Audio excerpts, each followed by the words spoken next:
সরলের নিয়ম বা রুলস বলতে পারে।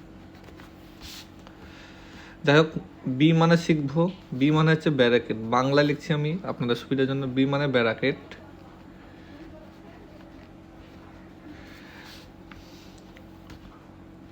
ও হচ্ছে অফ হয়, অর্ডার হয়। ডি দিয়ে ডিভিশন মানে ভাগ।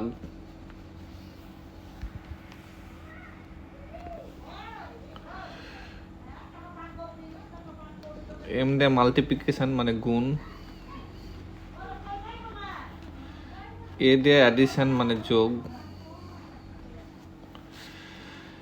এস দিয়ে বিয়োগ।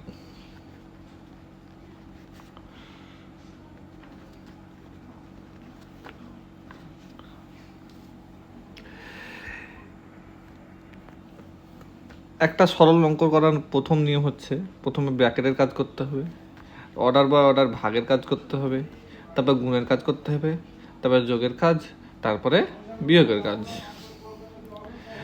তো আজকে শিখব একটা ছোট্ট অঙ্ক দিয়ে। আমাদের এই অঙ্কগুলো করতে খুব সমস্যা হয়, যে এখানে ক্যালকুলেশন করতে হবে। তো আমি এই নিয়মটা দেখলে আমরা চিনতে পারবো।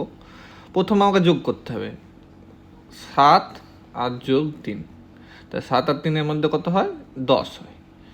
বিয়োগ 5। এবার বিয়োগ করব, কারণ যোগের পর বিয়োগ। বিয়োগ কত? 10 থেকে 5 বদলে 5। এটা মনে হচ্ছে খুব সহজ, পরপর করে দিলাম, কিন্তু পরে অঙ্কটা দেখলে বুঝতে পারবেন। এবার কার কাজ করবো? আগে বিয়োগের কাজ করবো না আগে যোগের কাজ? যোগের কাজ। তো যোগ তো পরে আছে, তো কীভাবে করবো? তাহলে আমাকে এখানে যোগ বিয়োগ আলাদা করে দিতে হবে। যোগ বিয়োগ আলাদা করতে হবে। কীভাবে আলাদা করবো?